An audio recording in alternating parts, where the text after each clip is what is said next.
Have you ever shared something deeply personal with a man, thinking it would bring you closer only to feel regret or embarrassment afterward?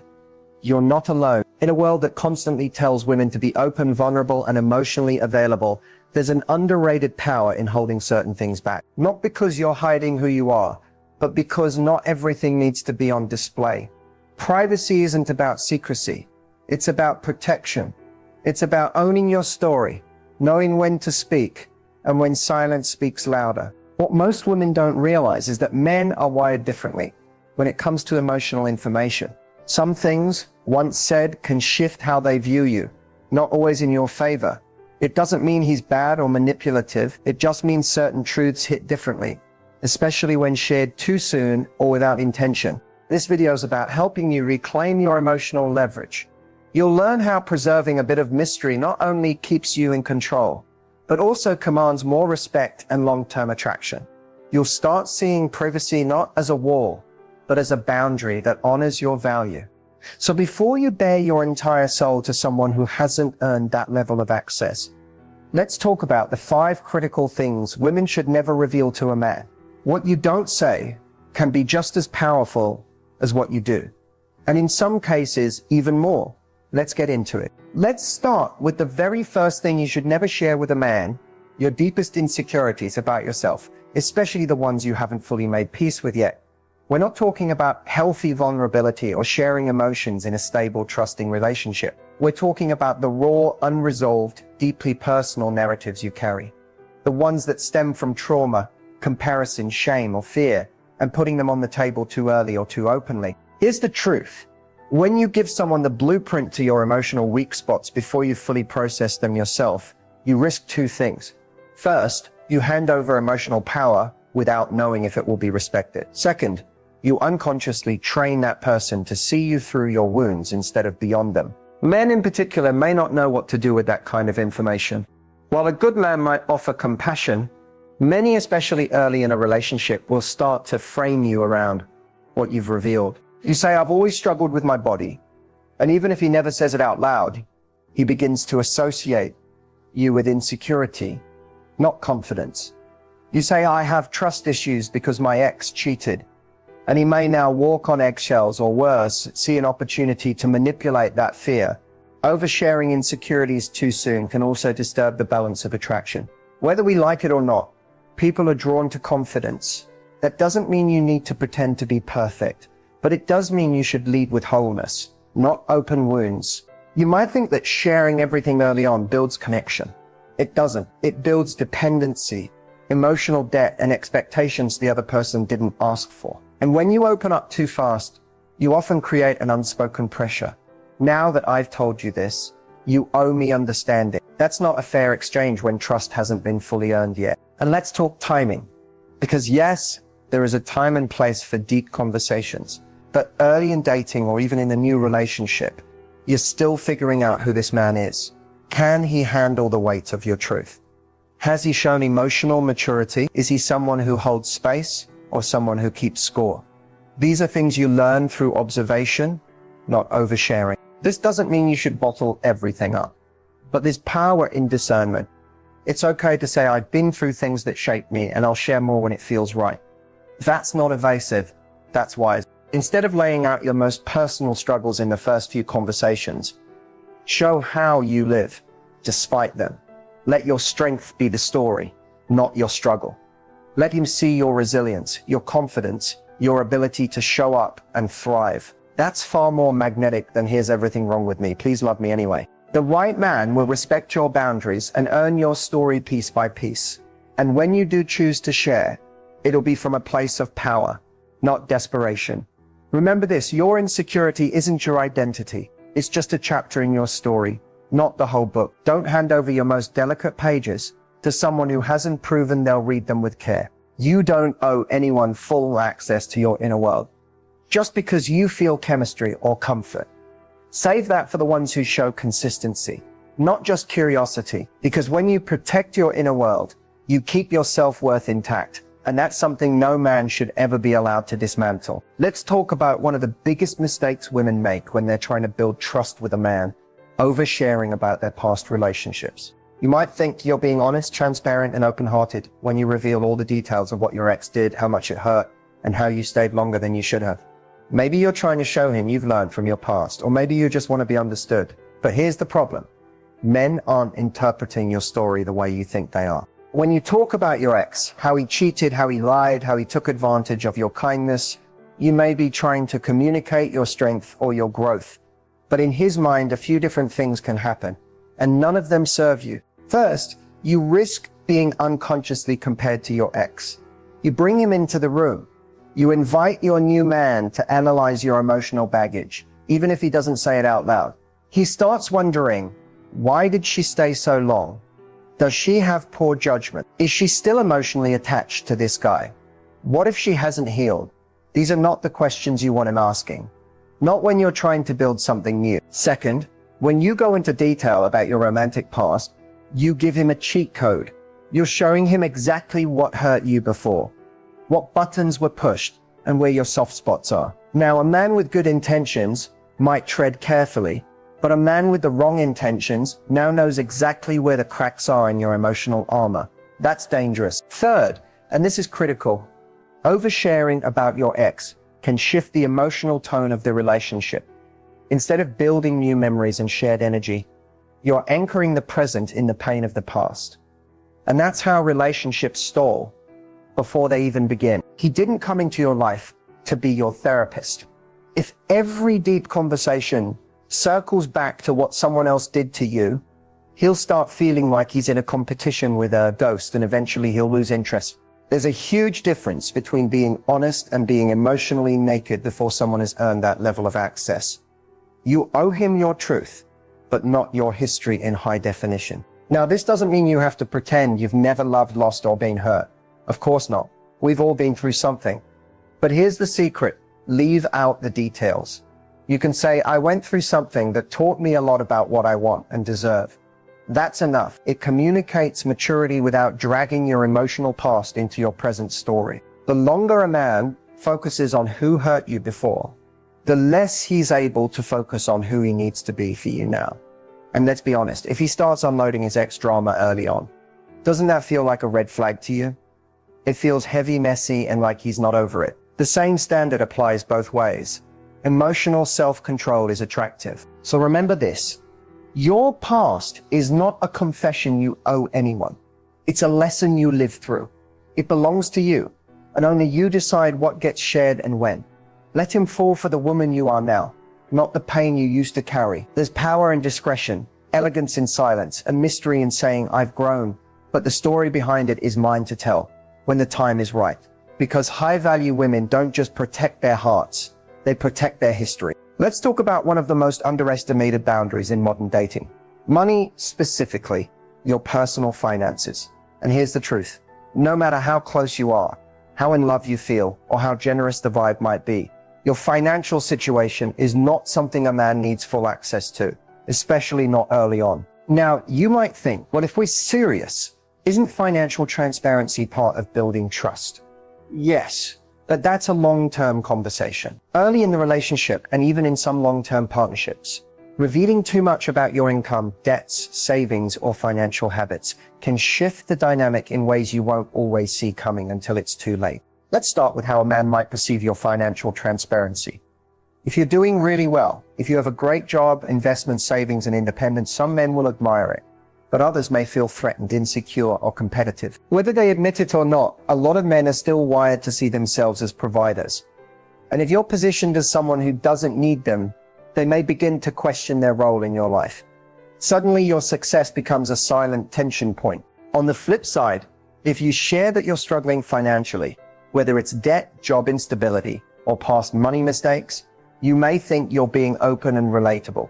But depending on the man, that can instantly shift how he sees you. He may begin to view you as a burden, or someone who needs saving, or someone who isn't on his level. Even if he doesn't say it out loud, the vibe changes.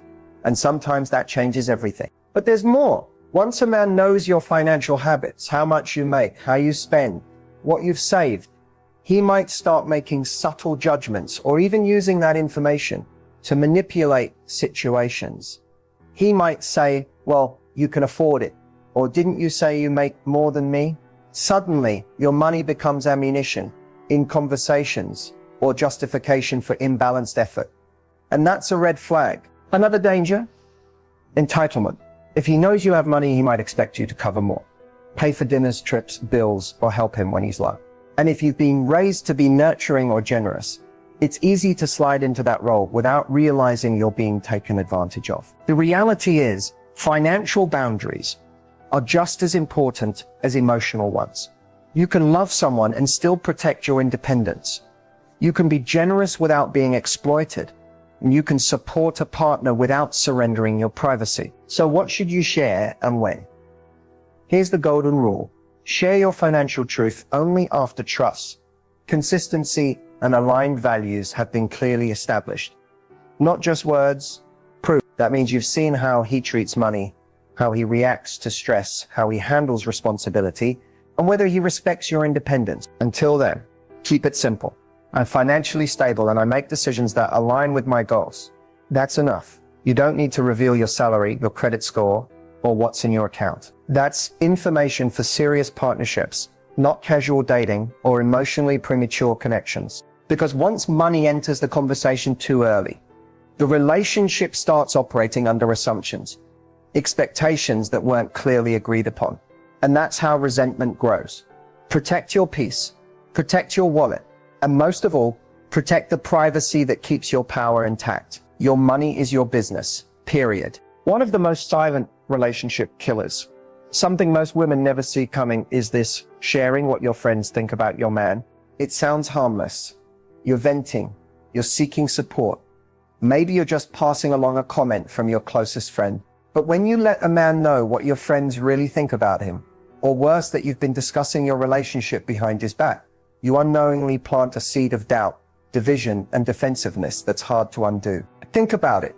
Your man is opening up to you, not to your friend group.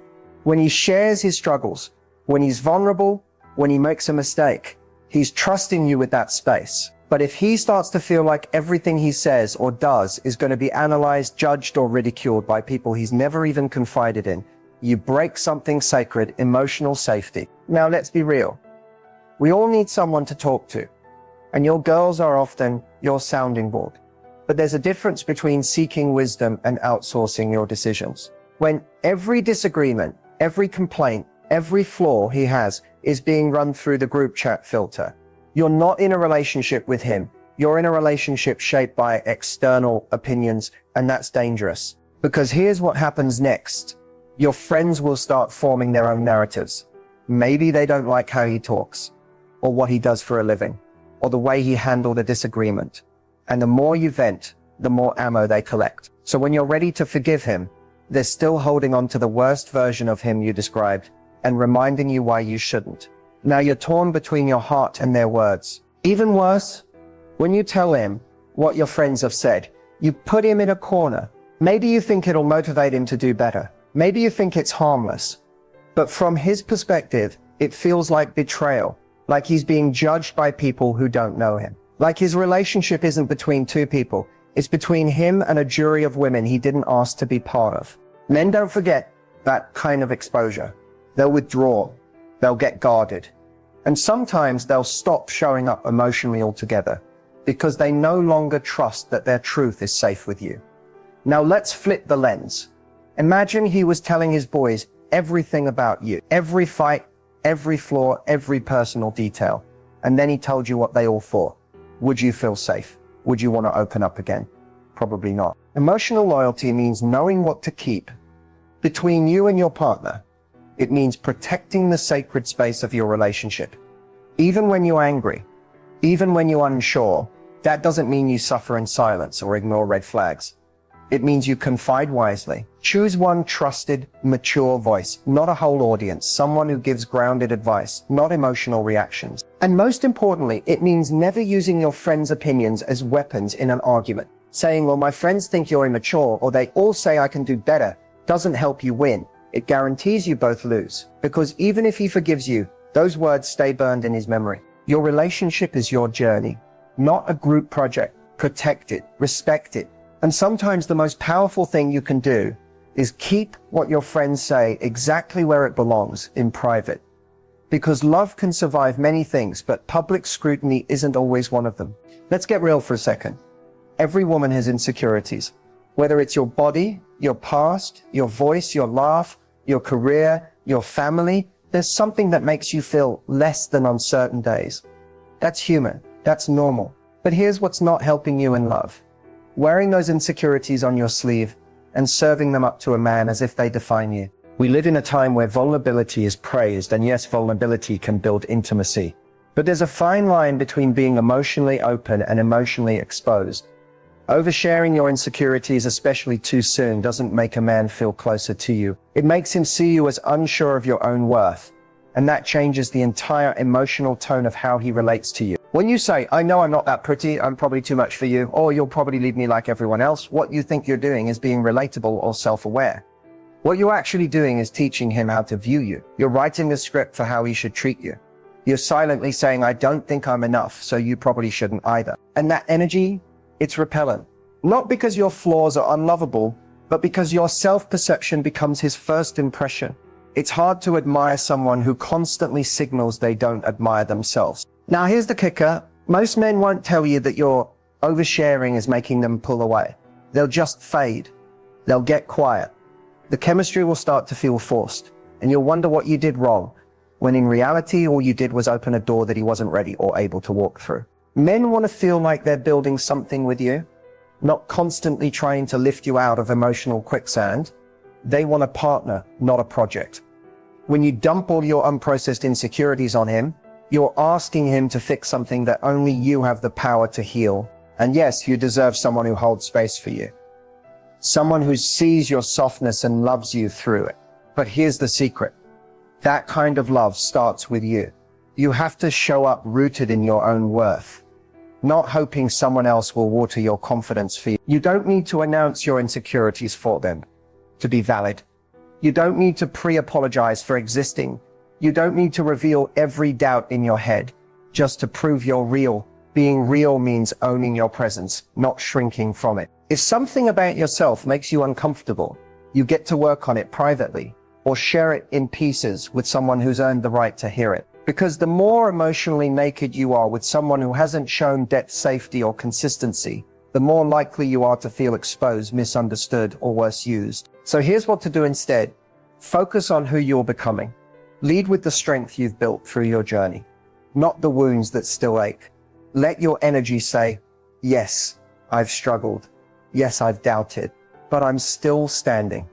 And I know what I bring to the table. Because the most magnetic thing a woman can ever be is secure in her silence, secure in her value, secure in knowing that she is enough without needing constant reassurance. Oversharing doesn't make you lovable. Self-trust does. Let him fall for your light, not the shadows you haven't made peace with yet. You've made it this far for a reason. Maybe part of you already knew that you've been giving too much of yourself away, too soon, too freely, too openly. Not because you're weak, but because you're human. And because, as women, we're often taught that love means total access. That if you really care, you should open every door, share every secret, and give someone the full map to your soul. But here's what no one tells you. Real love doesn't require you to give away your power. In fact, the right man won't want it. He won't want you to shrink, overshare, or seek his permission to feel valuable. He'll admire the parts of you that remain just out of reach, because mystery invites curiosity and boundaries demand respect. Protecting your power isn't about being guarded or distant.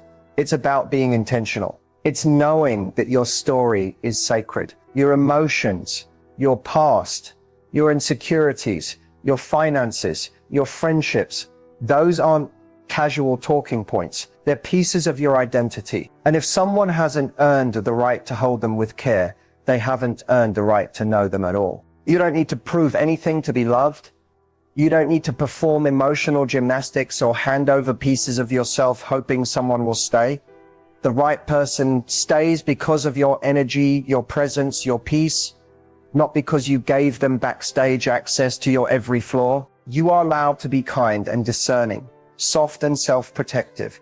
You can laugh, love, connect deeply, and still hold a part of yourself back. Not because you're hiding, but because you're honoring yourself. Your mystery isn't a manipulation tactic. It's the quiet confidence that says, I know who I am and not everyone gets the full version of me. That's not cold, that's powerful. And ironically, it's that energy that draws in a partner who's worthy of knowing more. Because when a woman knows her value, she doesn't need to overshare to keep someone interested. She doesn't rush to give away her story. She lets it unfold, page by page, to someone who's proven they'll treat every word with respect. Protecting your power is about knowing the difference between openness and vulnerability, between sharing to build connection and bleeding out in hopes of being rescued. It's about recognizing that silence can speak just as loudly